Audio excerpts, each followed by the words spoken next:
ჩვენ პატარა გამოცდილება გვაქვს ღმერთის მცნობელობისა. ჩვენ ხო ვიცით მარადიული სიცოცხლე რა არის, უფალმა განგვიმარტა ეს. მარადიული სიცოცხლეა ვიცნობდეთ ღმერთს.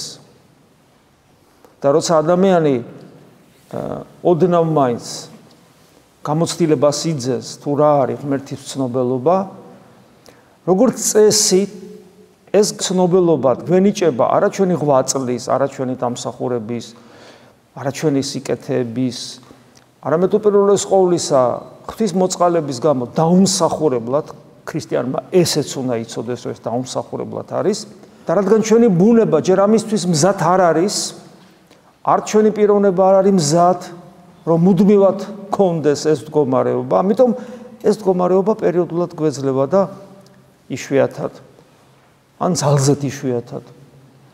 მაგრამ ამ გამოცდილების მერე ადამიანს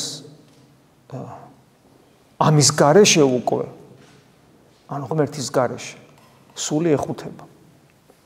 და რაც მეტად ეძებს ღმერთს, რაც მეტად ეძებს ღმერთთან ურთიერთობას, მით მეტად ეხუთება სული, როცა ღმერთი მასთან არ არის, უпроსწორად როცა ის ღმერთს არ განიცდის. და რაც მეტად უახლოვდება ღმერთს, უფრო მძაფრია ღმერთთან ერთობის და უფრო მძლავრია ღმერთთან ერთობის გამოცდილება, შესაბამისად უფრო კონტრასტულად აუტანელია ამასოფლის სული და ჩვენი თავი ღმერთის გარეშე. და რადგან ღმერთს ვერ აიძულებ მოვიდეს შენთან, ის ყოველთვის როცა უნდა მაშინ მოდის, ჩვენი სულის სარგებლობისთვის, ამიტომ ჩვენზე მაინდა-მაინც დამოკიდებული არ არის, ჩვენს ღვაწლზე.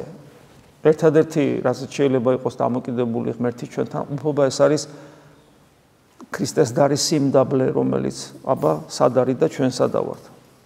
ამიტომ ადამიანი მუდამ განიცდის დეფიციტს ღმერთთან ურთიერთობისა. გაიხსენეთ წმინდა სილვან ათონელი, რომელიც სულ მუდამ ცრემლით ტიროდა და ისე ეძებდა ღმერთს.